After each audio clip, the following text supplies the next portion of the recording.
Good morning, everyone. I have the honor of having Rob Kaczmark with us. And thank you so much for joining us this morning. Thank you You for guys, having me. oh, you're welcome. This is such an honor.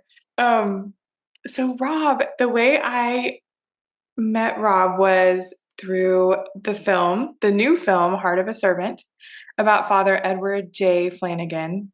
And if you have not seen that film, Heart of a Servant, I highly recommend it. It's just moving and beautiful. Um, it just tells this whole picture of the story of his life. And it was just really moving. Um, and then I found out that Rob owns Spirit Juice Studios, which is there is this video that all of my kids watch before their first communion. And after they pass their first communion assessment, they watch this video. And what's cool is this happened not just here in Texas, but when we were back in Arizona, same video that they would show the kiddos before their first communion. And you guys, if you haven't seen this, it is just this beautiful picture of what is actually happening during Mass. That all of the angels are guardian angels, what happens at the altar. Um, oh, I'm gonna get get Mhm. choked up. Um, and tell me if I have it's the veil removed. Correct. Yep. Yeah. So you guys can go on to YouTube, search the veil removed. I think it's about 6 to 8 minutes. Is that right? Yep. Yep. And you guys watching these second graders watch this video, um, you can hear a pin drop in the room. And it's like they start to get it that what's going to happen the next time they go to Mass is that they are going to be part of this really mysterious, amazing, beautiful, otherworldly story. And that they're going to be part of that. And so you see it in their faces. And then I think one of the most special things is you look up and the parents that maybe have been going through this preparation with them and it's become very routine. It's become, okay, we're going to go to religious ed on, Sunday afternoon. We're going to, study for the test. We're going to do all this. It brings them back to this moment of, no, this is what we're doing. And this is why we're doing it. And this is what we believe. This is we don't go to mass just because, well, it's a box we have to check off every Sunday or anything else. It's we are part of this amazing, heavenly, glorious, mysterious story. And so thank you. Thank you for making that. And I want you to know that how many people it's touched. It's incredible.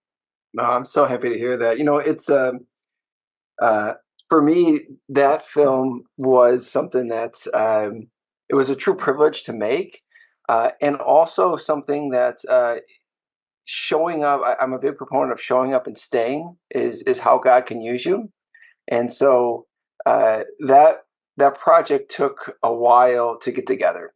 It took many years in working with the Chris Magruder, who was the woman who had the idea for it, working with her and being patient. And so I think a lot of times we hear God's voice of like, hey, we feel like God's asking us to do something. But then the shininess wears off. And it's like, well, and I think God wants often put something in our heart wants to see how bad we want to achieve it for him and sticking through to the end. And I think about we worked with this ministry years ago. It was actually one of our first clients, and the woman would always give different talks, and one of the talks she said, which always struck me, and she says, look at the most pivotal moment in history, Jesus dying on the cross. She goes, who was there with him at the bitter end when he died? She goes, his mother, Hmm. John the Beloved. She goes, his mother was there because that's how moms are. You can't get rid of us. We're always going to be there with you to the end. But John the Beloved was there for two reasons. The first reason was he showed up that day. So, that day, not all the disciples, not everyone showed up, but he showed up. But the second thing, and probably the most important, is he stayed until the end. Because I think that's a lot of times with how God can use us and where is often the hardest, where we staying to the end and staying there until God says, okay, now go do something else. Because oftentimes we come across struggle in our life, and we feel like I don't like this. I'm going to go do something else. I don't want this pain. I don't want this adversity. And often, if you listen to the world, the world will tell you to get rid of any adversity, and really pain and suffering, despite what a lot of maybe secular people might say, is probably the most important thing we can go through as human beings, because it unites our life with Christ's life. And so, I often think about that, and the veil removed, I think, is a reflection of that, in the sense that we see, the sacrifice at Mass that happens every day, and how we unite our own sacrifice with Christ's sacrifice, and it unites us together into this heavenly connection. So I'm just thrilled that you work on projects, and you kind of like, you put the time in and then you put it out, and then oftentimes you forget about it, because then you're on to the next thing, you're on to the next, and that it has life out there, and it's still reaching people and touching people, and so it's incredible to hear you share that, and it just it's inspiring for me, and it just I appreciate it so much. Thank you for sharing that, the show up and stay, because that I can think of at least two very huge things from, huge from my own perspective in my life, that right now I'm ready to just be like, okay, well, I guess that was a no, and walk away. And because I face uncomfortable challenges with them. And I mean, I feel like you're talking right to me about show up and stay. Like, he asked you to show up, and now stay with him to the end and see what happens. Don't walk away because it's uncomfortable, and don't walk away because it got hard, and you got some no's, and you got some people, when he tells you to do something, do it. Stay. See what happens. Hmm. That's beautiful. That is so beautiful. Well, I can't wait to hear what saint you're going to tell us about today. I'm very curious. Um, so yeah, go for it. Let's hear it. You know, uh, it's Saint Joseph for me. I think Saint Oh, Joseph. Um, it's one of the saints we know the fewest about, or the fewest information about. Yet he is one of the most important saints that we have there, and such a model. And I think, a lot of us, myself included, I like admiration. I like when people say, "Hey, you did a great job." You get an award, all this stuff, absolutely. and Yeah. and sometimes we can chase that, and sometimes we can chase the admiration, and we're doing it for that. And I reflect. I was just my wife's grandmother had passed last weekend, and during the eulogy, her my brother-in-law, so her grandson, uh, said something that just struck me to the heart, and it felt like the way that thought I was speaking to you. It felt like he was speaking to me. So she was the type of lady. She was a great great grandma. She took care of, for different reasons that I won't get into. She in her late 80s. She was taking care of, from a newborn to 5 years old. Yeah, as a primary caregiver, living with him, primary caregiver for that. And that wasn't the only child she took care of. She took care of many childs. And what he said in the eulogy, which just struck me, is like, she always did the right thing, with regardless of whether there's gratitude or not, because it was the right thing to do. And it was, he said a little more eloquently than I'm saying now, but I think about that, and I think about the life of Saint Joseph, and just constantly doing the right thing. And you think about Saint Joseph too, where he doubted at first, right? He's like, I don't know, Right. he's going to divorce her quietly, or however, that worked in the time. And like, whenever I watch the nativity stories, that's the part that always chokes me up, because it's like Joseph. I think about, there's a few different iterations, and I know none of the nativity stories are necessarily like perfectly illustrative of how it might have been. But I think about when Saint Joseph struggles, and then there's one in particular where he has a dream, and they're about to like stone Mary or something. And he holds up the rock, and then the angel steps in front of him. It's like, man, it's like, it's very powerful, and I think for me, it shows like it's okay to feel frustrated. It's okay to have these real emotions of like, well, this isn't right. I don't like this, and God coming into your life at that moment, saying, "But I have a bigger plan for this, and I want you to do this, and I know it's not fair." I mean, Saint Joseph was chases for his whole life. Like, Yeah. as a man, like, that's not. easy. That's not, especially if you're married. Like I get if you're, you're priest and that's like what you're signing up for, but like that's not what he signed up for. He didn't sign Right. up for that initially, but God said, "I want you to. This is what I want you to do, because you're caring for the Son of God."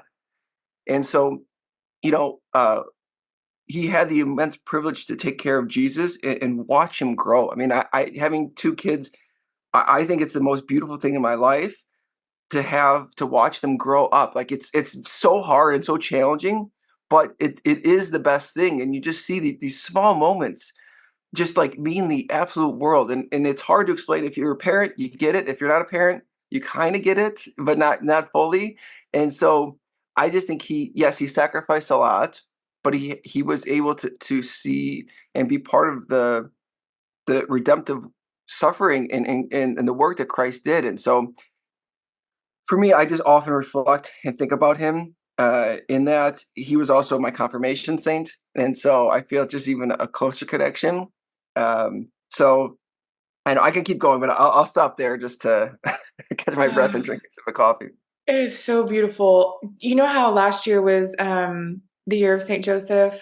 Hmm. And I honestly am almost embarrassed to say I never really, he was always just this side figure in the story.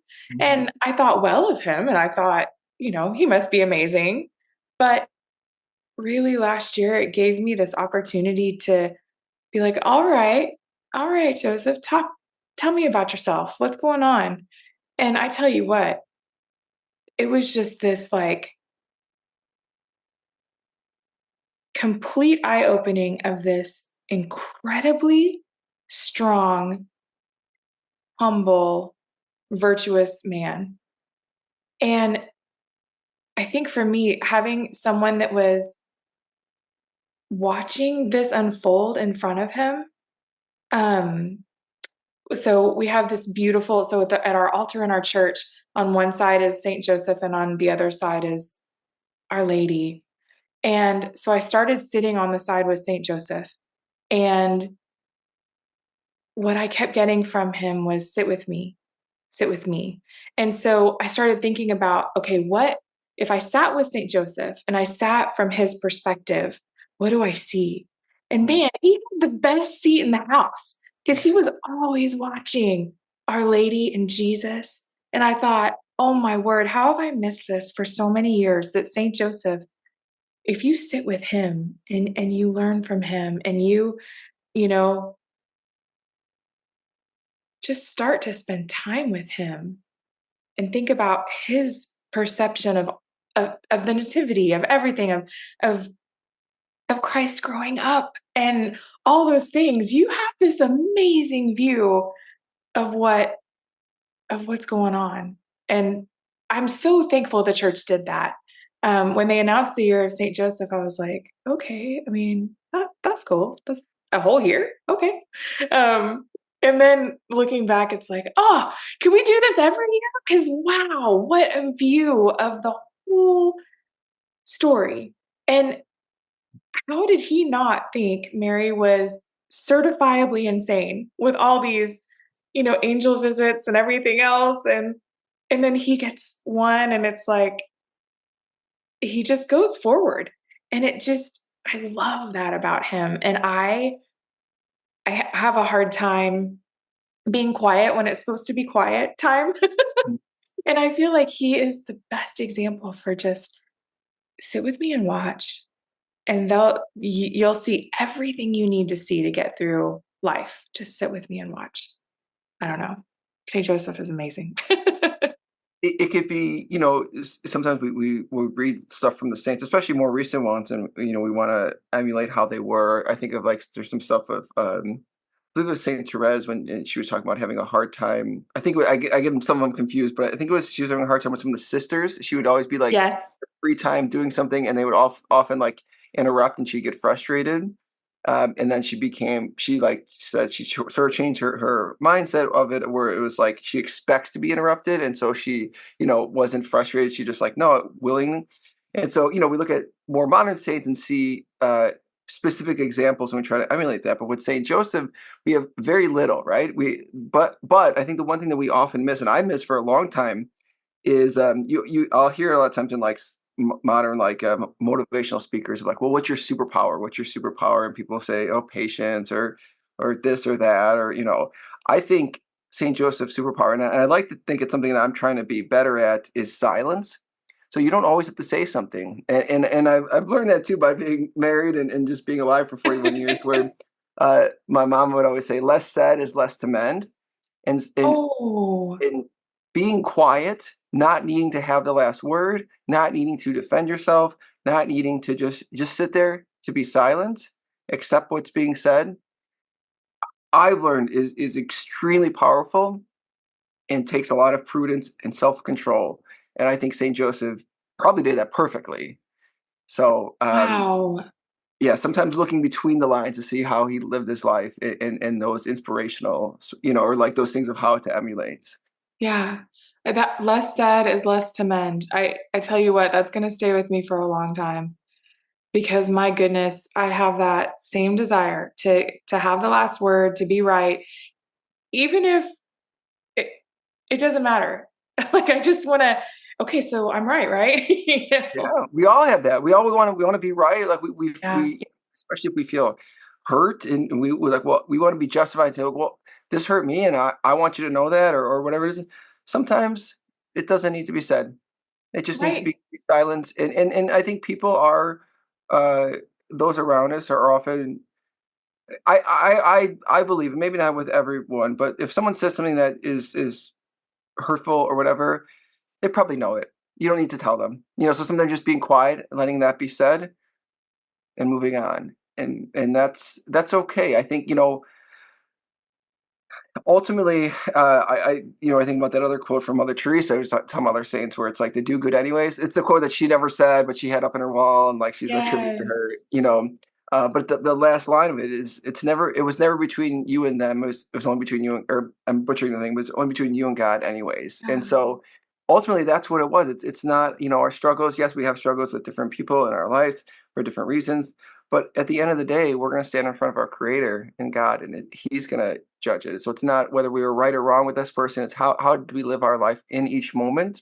How did we show up to serve? And Saint Joseph keeps being the reminder for me of like, how do you serve to the best of your Mm. ability? And he did it perfectly, and so, or imperfectly, perfectly, as Yeah. best as he could. And so I think saints for me, it's just such an important part of our faith that it grounds me in, okay, who's done it better than I have, and how can I emulate that, because they clearly have done it the right way. They're up in heaven with our Lord. So let me take pieces of how they did it, to try to achieve that.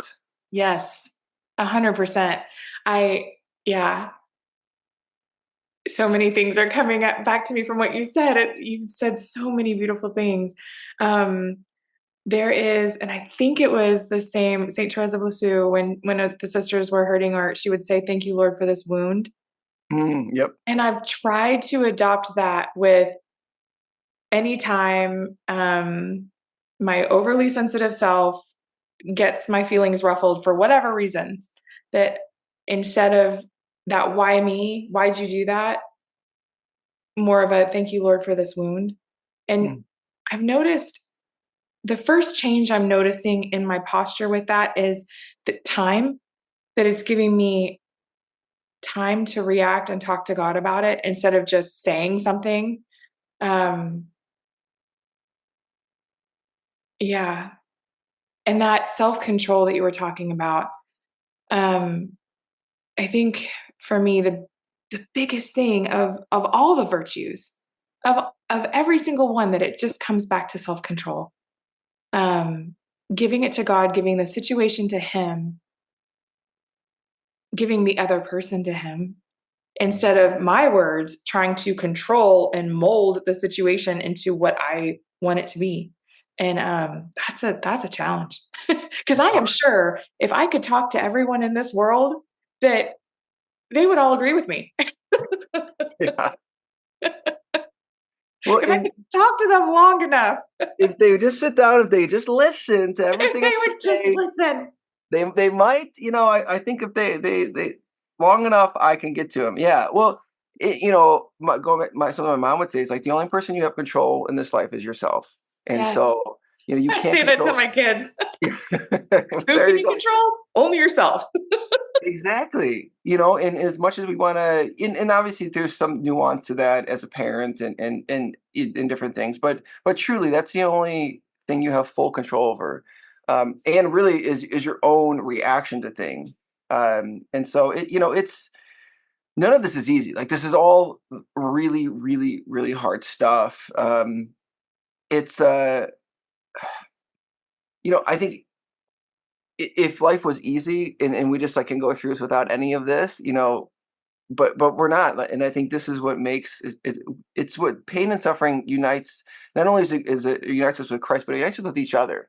Like the Yeah. one thing the human race has in common, no matter who you are, is pain and suffering. And I think you're able to connect with someone. I think about, I was reflecting on my drive over, someone that I don't have many things in common, but there's one thing that I have going on in my life, and I reflected he has going on, and I was like, wow, that unites us. The pain and the suffering, and so as much as we want to avoid it, sometimes this things are just put on our lap, whether it's a sickness, whether it's a family member that is ill or whatever the tragedy.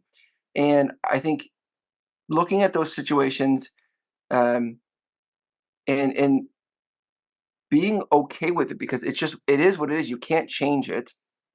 And I don't know. I think just that's kind of the grandest scale. On a smaller scale, I think something that helped change sort of my perspective. It was a Instagram reel where there was this young woman in her 20s, and who was going through her day, and she's washing her dishes, and she goes, "Thank God I have food that I ate so I could wash my dishes." And she's like at the grocery store, "Thank God I have money to buy groceries at this store." She's going through all these things that, in one way, could look like very like annoying and mundane, and Yes. and all the stuff, and she flipped it like, I get to do this, I get to Yes. do that. And that's something I've been trying to adopt recently, with just like anything that I feel frustrated with, like, well, like, woe is me, I have to do this or I have to do that. It's like, no, I get to do that, I get to do these dishes, my kids just had a great meal, and I get to clean up after them, Yes. because they could be in a hospital right now, and I Yeah. and I would die, literally I would do anything to be at home and clean up after them, Yes. or whatever. And so oftentimes we're just thinking of it the wrong way. There's going back to that other speaker that I was talking about previously. She also said something about there was a priest at her uh, at this parish, and he always looked at the families. That would come in and out, and he kept looking and wanting, and wish he had a family, and wish he had a family, and had this like, and I believe, if I remember correctly, he ultimately left the priesthood because of that. And she said he's looking in the wrong direction. He's Mm. not looking at what God put in front of him as a priest and how he can serve and all this stuff. And I think oftentimes we're looking in the wrong direction. We're Yes. looking at the woe is me, I have to do all this, not I get to do this. I have these blessings. Because Yes. things can always get worse. No matter how bad you think your life is right now, it can always get worse. Hmm. So I think so important to remember that, and to serve, and to be as cheerful as we can, or to be not going through it, even if you can't be cheerful in that moment, because sometimes these moments are really hard, and it's like, I'm just trying not to lose my stuff right now. Uh, Yeah. but to just be aware of it and get through it, and also know that things can get worse, and to God, for whatever reason this is in your life, and He wants you to serve, and He wants you to do it as best as you can. Absolutely. That's so beautiful. Yeah. Well, hopefully we will all start to look It's the right direction. And I think that goes back to Saint Joseph, right? Is what his view of in his life was this beautiful story unfolding, the God of the universe unfolding the whole story right in front of him. Can you imagine? Oh my word. incredible. I would wake up and be like, is this really happening? Is this really uh, are we sure this is okay? Okay, this is happening. Can you imagine? Yeah, and I wonder, like, at what point does it, because I would imagine, like, we look at it and be like, "This is so amazing," and it's like, how often was he, like, aware of it? How often was he just, like, just in it? Because it just Yes. feels like everyday life, you know? It's like if Yeah, you buy a new car, the car is amazing for the first week, and then after a week, it just feels like just like your old car in a way, where it's like, this is just normal, and so, does he just keep having these, like, moments where he's like, "Oh my gosh, wait a second," or is I it just know. so, yeah, it's to be a fly in the wall, in that would be just amazing. I know. I can't wait till we can meet him someday and he probably won't say much. He'd probably be very quiet. We'll have to ask him a lot of questions, and I'll be like, I just did what I was supposed to. Yeah, I just showed up and stayed. I showed up and stayed. Oh, I love it. Well, Rob, tell us what's next for you. What is next on the horizon? So, it's funny you talk about, uh, the importance of, like, showing your kids, like, the veil removed and stuff. So, I have two boys, they're 6 and 8, and, I I really felt so, like, at a young age, we put YouTube and different stuff on and trying to share the faith, and I did youth ministry a lot when I was younger, and so, when it comes to junior high, high school, I feel pretty confident of how to share the faith, but I felt like, almost like I didn't know how to speak that language with young kids, like littles, and then even now they're, older than them. So we started a YouTube channel called Juicebox, which basically shares the faith in a very, I would like to think, a fun way. I know it's fun and faith oftentimes don't go together, but we try to honor what, like, it feels like a YouTube channel, and it shares the faith. Really, it's geared for 3 to 7, 8 year olds. So it's called Juicebox. I'd say we're almost at 1 million subscribers. We're at like 700 or 870,000 That's subscribers now, amazing. which has been like just really really cool. And so we're pushing forward with that. We've been putting out videos each week, and I'm really excited about that. I'm really excited to hit that, hopefully, that 1 million subscribers. And Yeah, that's huge. huge, yeah, yeah. We get a gold plaque and all this stuff, and so, I think not only is it a good, it's the accolades as we talked about earlier. So which I, try not to search after that, but I think for me, what I've seen is YouTube is the second largest search engine on the planet after Google, which means people are going there all the time, Yep. all the time for to answer questions, to show how to do stuff, and so I think it's a great and very important spot to be as Catholics, to share the faith, especially for little kids, because you know how it is as a parent. You want to put out something for your kids. You don't want it to be, not good stuff. And then as a bonus, if it actually, like, teach them something about the faith. And so I see it as an opportunity to really plant seeds of faith at a very young age. Because even when I was doing youth ministry, I often would see some of the kids were more fertile ground where they've had some seeds of faith earlier, and I was able to see the faith grow in them. And some of them had, the seeds of faith weren't necessarily planted early on, and so it took longer to take root. And so I think ministry at any age is critically important. But if you could reach kids at a very young age and plant the seeds of faith, and the importance of not just what faith is, but how God is there with you and with them, because little kids, as much as it is hard for adults to go through life, we forget how hard it is to be a kid sometimes too. And I remember that was like the spark in my faith, was knowing that God is with me, to Yes. be with me and to guide me and to strengthen me. And I thought that was just the coolest thing. And that's really what led me on, making the faith everything it is in my life right now. And so I think if we can teach that to kids, that just we're gonna create a generation of really strong Catholics. But it starts now, and it's a Does. long term plan. So I'm excited about that. That's kind of the biggest thing we got going on right now. That is so cool. I thank you for being in that space because I think it's very intimidating to try and get into that space. And I think a lot of people, because of the challenges and because of the content that they see that's already on there, they Mhm. don't try to get in that space. But I think for those that are called to be in social media and YouTube, and we've got to get our foot in the door so that people start to hear whispers and beauty and truth. And all we have to do, it's like what we were talking about, all we have to do is put it out there, and people are going to be attracted to that, because not because of us, but Mhm. because something in their soul yearns for that and thinks, "Oh, okay." And you're so right. Reaching little ones is so important. It is so important. And what I see happening around me is the little ones in turn reach their parents. Mhm. And the little ones are like, "Hey, why aren't we going to mass every Sunday? What's going on, mom?" And they're the ones that are sparking that coming back to the church and let's do this and let's be part of a community. And it's really beautiful. Well, thank you.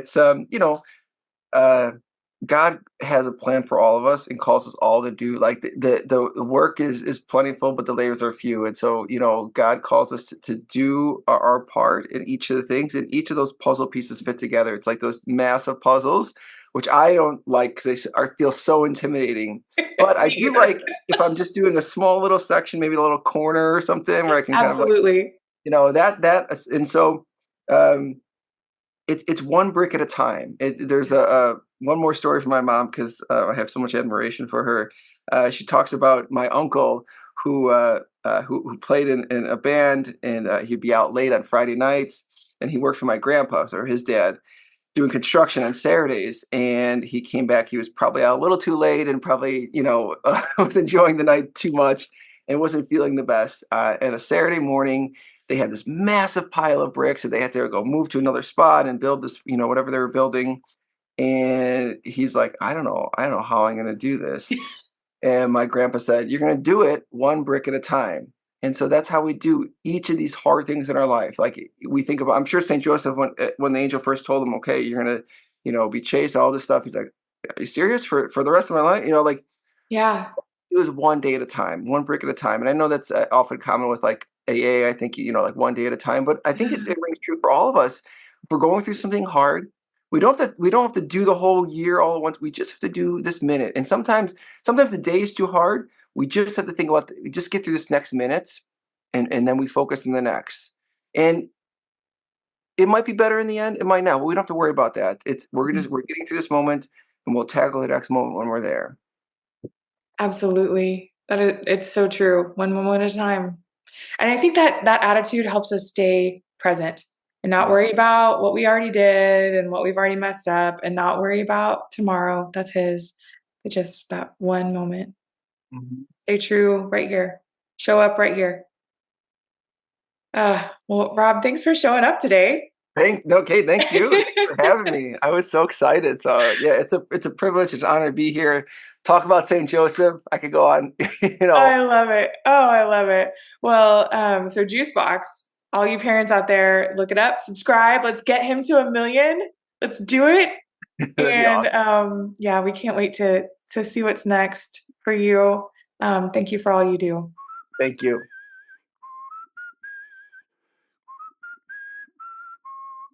Thank you so much for joining us for Tripping Over the Saints. I hope you enjoyed meeting our new friend, and I cannot wait to introduce you to more new friends. If you would like to become a patron of this podcast, we would love for you to join in at Patreon.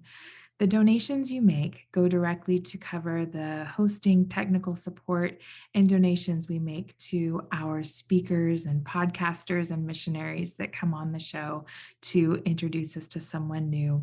Have a great day, and I cannot wait to talk to you again.